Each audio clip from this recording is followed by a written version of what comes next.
Hi, this is Nick Craig. This is the Leading from Purpose podcast.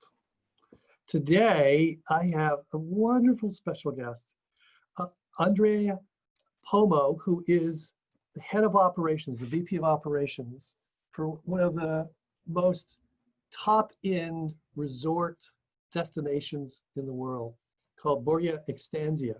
Okay. I've been there, and there are few places that are transformational as an experience. And I have a pretty high credentials for what would make that be the case, but this is one of those places. And anyway, I really want to thank you for joining us today. We're going to have two conversations today. One is, Andrea has done our program. He has a purpose, and he's going to talk about the journey and his insights around what that looks like. But just as important, we're going to talk about how the institution has transformed itself and how it looks at the current crisis in a very different way than probably any other hotel that I can imagine. And I think it's a really hopeful, positive story of what's possible when purpose really shows up. So, Andrea, thank you for joining us. Nick, thank you very much for inviting me. It is a great pleasure. Thank you for pronouncing perfectly my name, which is Italian, so it's not that easy. And the hotel where we work is Borgo Egnazia. That's even more difficult. And okay, well, I sort of got it wrong, but I appreciate you saying it correctly. So thank you so much. And you are located, where is the hotel located? The hotel is located in the southern part of Italy. The region is Puglia. And until a couple of years ago was completely unknown in the classic high-end touristic circuits. And so I had to point out the heel of the boot just to have people understanding where the location was.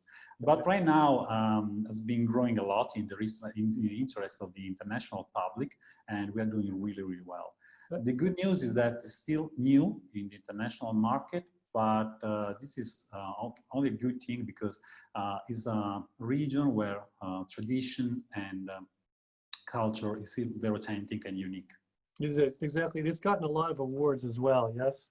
It's like the yes. top place to go in Europe or something of that sort. It's got some amazing awards. Borgo has 10 years. Actually, this year we have turned our first 10 years of history. In the last 3 years only, we have been collecting many accolades from top resort in Europe, according we call the NAS Traveler in 2017 and 2019. Top resort in Italy in 2018 with this was Travel and Leisure, and Michelin star for our gourmet restaurant in 2019. And the one I really care the most is in 2020. We are the only Italian hospitality industry awarded with the top employer certification. Wow, this is great. So, we're going to talk about purpose. When I was there, the only mistake I made when I was there was one of the things I could sign up for, which didn't make any sense, was to go driving around in an Alfa Romeo convertible, right? Yes. Like, what is the deal there? I know. So that one day, when I'm walking out, I see these 10 1970s vintage Alfa Romeo Spider convertibles all lined up to go on this thing. And I was like, boy, did I miss the opportunity of a lifetime. So anyway, it's a great place. But the purpose of our conversation today is that as in all institutions and organizations, it's not the building that matters, it's the people that matter. Absolutely. What I'd love you to do is to tell us what your purpose is.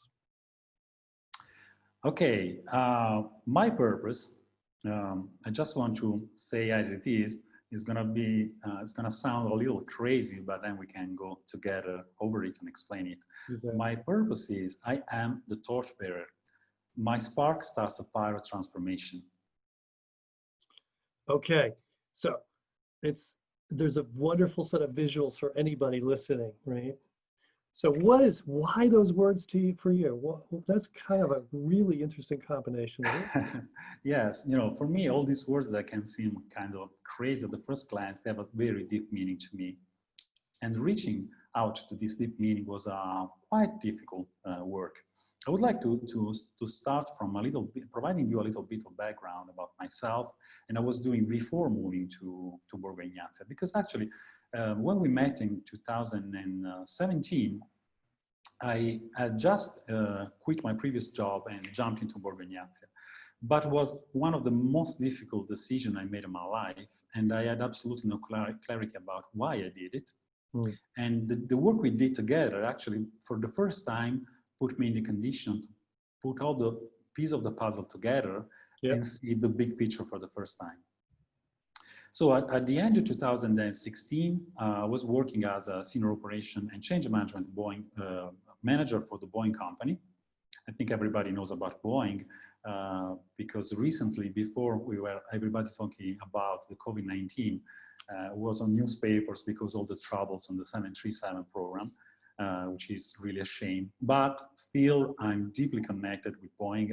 I love the company. I'm absolutely grateful for the 6 years I spent with them. And still is one of the Fortune 500 company, glorious history, over 100 years, the biggest aircraft manufacturer in the world. So I really wish they will be able to find their purpose and we hope so. Hopefully they'll call me soon so I can help them do that. Really a great company.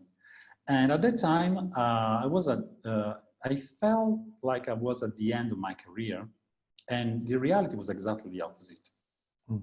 Long story short, I was working on a 787 program, which is the most advanced commercial airplane right now available on the market, and is a very unique business model. For that airplane, Boeing decided to go global and having the airplane divided in big sections manufactured by the biggest heavy industry around the world. So Fuji and Mitsubishi in Japan and Leonardo in Italy. Now, you can imagine how complex is an operation like that. And then when you sum up also with cultural differences and things like that, turns out that the program had a very difficult times and huge problems. It took more or less 6 years and we solved them all. Literally, in 2016, we delivered the first unit of the Dash 10, which is the last derivative model of the entire family, with 1 month ahead of schedule and the best quality among all the partners.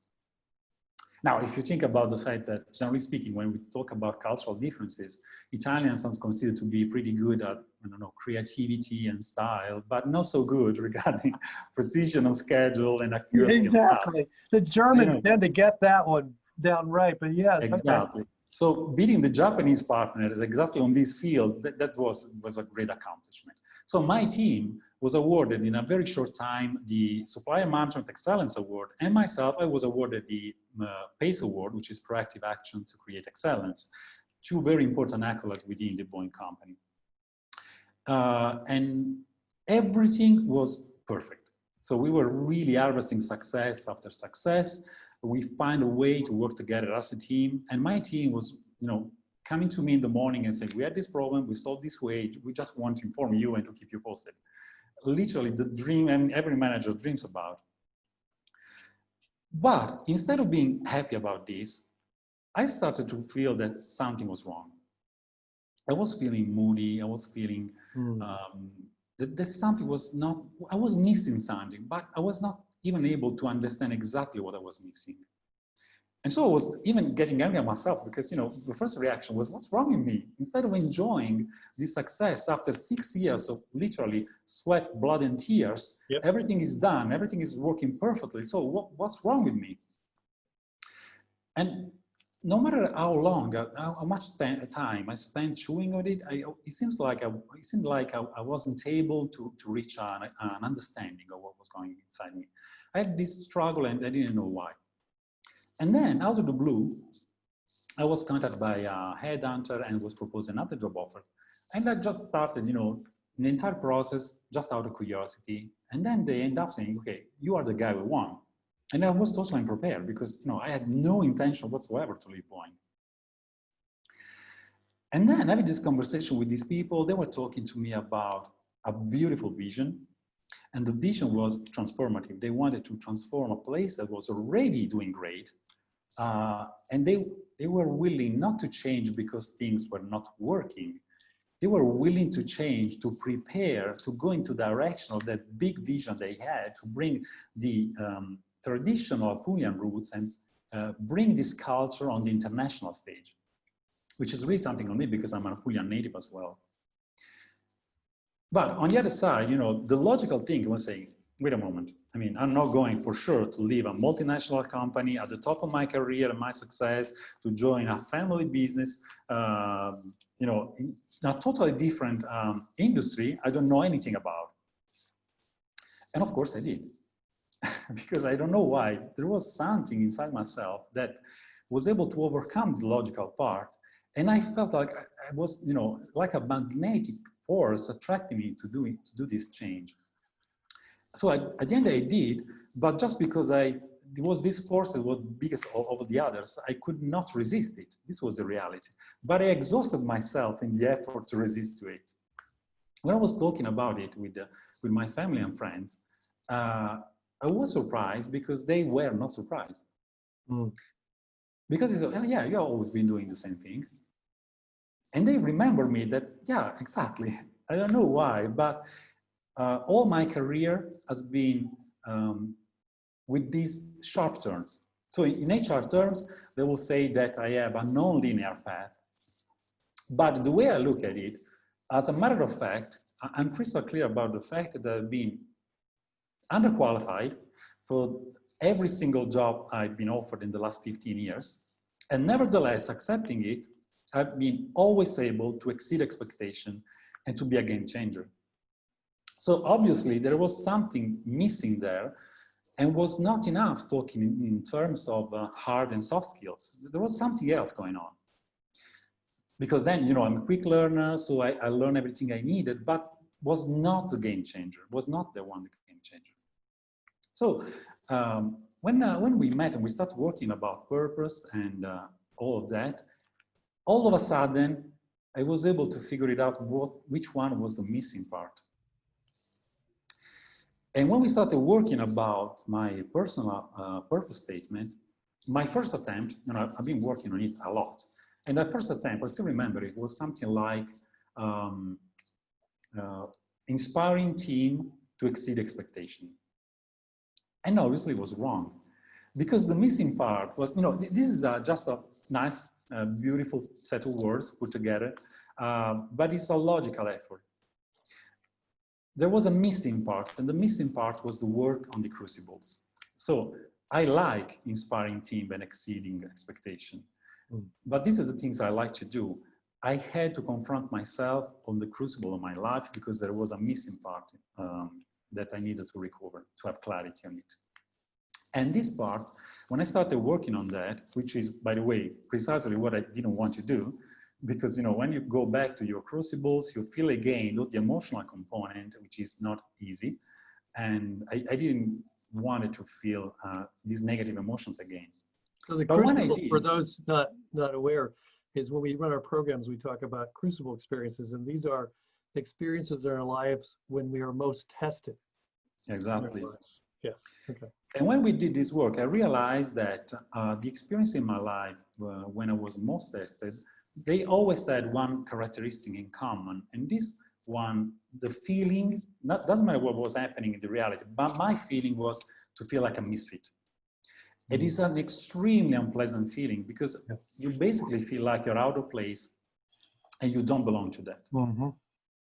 And obviously my reaction, as I didn't like that feeling because it was extremely unpleasant, my reaction was a big effort or adaptation. I wanted to adapt to things. I wanted to fit into it.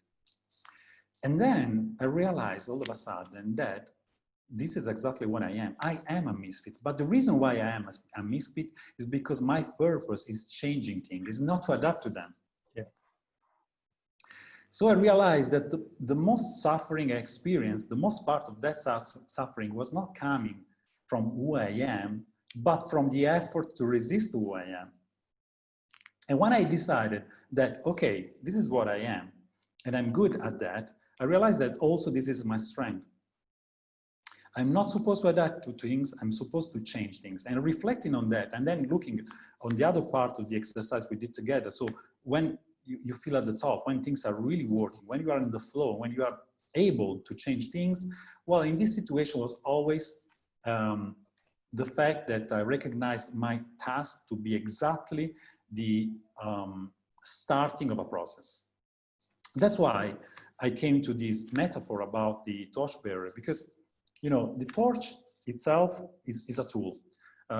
It's a tool for spreading light. You don't need that when you are in the sunshine, right? The sunlight, you don't need it. You need it when you're surrounded by darkness. And this is a powerful image for me because it remembers that my purpose come out pain. I had to pass through that to realize that this is also my talent. And I like the fact that thinking about the light as a tool, the tool can be moved. It's not connected to a specific place. Can start the fire, and the fire itself is a transformational force.